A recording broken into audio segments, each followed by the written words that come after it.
with 2 fat bitches on my back than to be a provider man. If you're dating a grown woman with a full-time job and she makes you pay all the bills, that bitch hates you. Niggas out here chasing women to pay their bills. Y'all niggas have no self-respect. Sprinting after debt is crazy. You niggas is slow. I heard a homeless woman say niggas can't get a free meal on their birthday. I'm assuming she homeless, because you can't take your nigga out for his birthday, you gotta be struggling. There's no way you love your partner treating them like that. It just don't make sense to me. Some women genuinely believe being with a man is doing them a favor. I would never fall for the propaganda. Also, who told y'all niggas want to provide? Men don't want to provide. Not me. Being with a woman that expects you to take on all the debt but want all the assets just does not sound like something I want to do. Also, being a provider man in 2025 is not the same as 1920. My grandpa was not buying these bitches Birkins.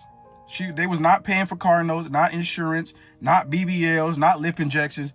My grandpa paid for the roof over their head, food, and clothes. That's it. One car. I gotta buy a bitch an AMG, or I'm not a provider man, or I'm broke? No, not me. I was talking to a girl and she said she want me to put all the assets in her name, but I have to pay all the debt off.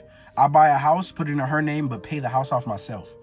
Fuck no. For some pussy, the ROI on that is insane. Nigga, if I want a good return on my investment, I'm going to fix the blade. So, all right, obviously that was just simply hilarious. One more to the point, this is what we were saying in a previous video, and forgive me if it's posted out of order, but this is the natural sort of pushback, right? All this change ends up being a push and pull. Women say they want this, men say this. Women say that, men are going to say that. This is going to be a natural sort of evolution of what is happening as times change, as what we say online becomes more the norm, more of the status quo. This is going to be one of those things that pushes back. Like, you have culture and then you have counterculture, and counterculture is in response to the popular culture. You think Dirty Dancing, right? There's always that difference, but eventually over time, counterculture either gets absorbed into larger culture and those things become accepted and you move forward, or you revolutionize how things are done. And this is what we have. Men saying, yeah, it does not make any sense, especially when they have access to women already without doing all these other trappings, because they know a lot of this is nonsense. They understand this game. They understand this rhetoric. They can see for themselves and reason for themselves. You're asking me to do things for you for what? If they don't see the return on investment, it simply becomes, as we become more and more transactional, it simply becomes easier just to go and transact. So before we do a deeper dive into this, like, comment, subscribe, hit the notification bell so you don't miss no uploads. And then, again, this was just a funny video. And one of the things I wanted to highlight here is the comment section, is what people were saying during just the response to this post. And it's kind of what you expect. There are people that there's men that agree and say, but I want to repost this, but I really can't because it's bad for the brand. When men get very open and honest about how they feel about these things, when they completely sort of wholeheartedly agree, maybe not with the delivery, although I think it was more, for comedic relief, but when they agree with it, but they know what the response is going to be. And like you can expect, it's like, yeah, but that's just because you're not making enough money. One comment was saying if you made $100,000 a month, you wouldn't mind.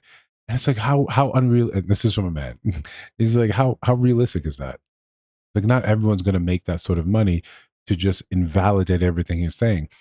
What he's saying absolutely makes sense, especially if the last part of Shu is saying that he once dated a woman, said, I want you to buy all the assets and put in my name and you pay the debt. This isn't such a far-fetched thing where we can't see it as something that I can see that happening. I can see someone saying that. Um, I think sometimes that's a reflection of how they view you and how much respect they have for you to say something that is really that outlandish. But again, over time, as things become more and more, let's face it, radicalized in dating, you have more of these takes. You have more of these things just saying, oh, if you don't want to do this, if you don't want to provide, then you're a brokey. We already make these lanes available to categorize people once they disagree with your sentiment. It's when you see posts saying, they'll say their opinion, and if you don't agree, this is what you are. If you don't agree, then you need to get your money up. That's such a, you know, it's not genuine to actually posit a position and just say, well, if you don't agree, something must be wrong with you. And then we shame you into some sort of lane where we just make it seem like you just got to be a loser. You see that on these comment sections when saying you just must be broke. You just have to find a woman that wants to go 50-50 with you. And his points still, still stand. You can't shame away some of the points that he's making.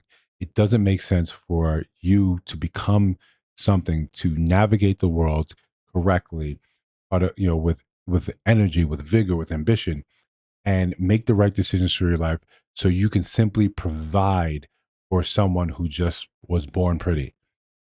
Men are waking up, men are evolving, and that's another thing was in the comment section. Men are evolving to saying the math doesn't make sense for us. It doesn't make sense for us to sacrifice our lives, our time, our effort, our money, simply to get along because this is what you say I should do. And then that part where he said, "Who said men want to provide?" We've tied provision into masculinity. So when you don't provide, we can now call you. We can say you're not a man. You're not masculine. This is one of the traps that I think men have allowed themselves to walk into. In when these things were defined for us, we weren't at the table, or we were silent partners at the table. You don't have to provide to be masculine, because providing monetarily is a thing is a subject of time. The ability to do that is regulated by time and effort. You can't provide for a family in your early 20s. On average, you can't. You don't have the time in the market to develop yourself, to develop your income, to develop your mentality in order how to do this. That takes time. 30s, 40s, 50s, when you hit your financial stride, then you can do that. Does that mean for those 40 years, you weren't masculine? No. But when we allowed ourselves to be convinced that this has to be that, in order to be masculine, you have to provide. We should always be leery. And I want this to be genderless advice as we end this. You should always be leery of who is setting the definitions of terms that heavily will apply to you. If they are not like you, of you, or have your best interest in mind, as just another reason why you should not adhere and accept whatever definition or whatever identity comes from that conversation. If you are not part of conversations identifying who you are, then you should wholeheartedly ignore what those people have to say. You see this in the way we constantly say whenever there's conversations between genders, and it's a woman saying a real man would do this. It's usually something that's self-serving towards her ambition, what she needs. A real man would pay all the bills. How does that make sense for all men? Some men, like he said, don't care to do that, have no interest in doing that. Doesn't make them less of a man, makes them a different type of man, not less of. When we get back to the point where we're defining things for ourselves, we'll be in a better position.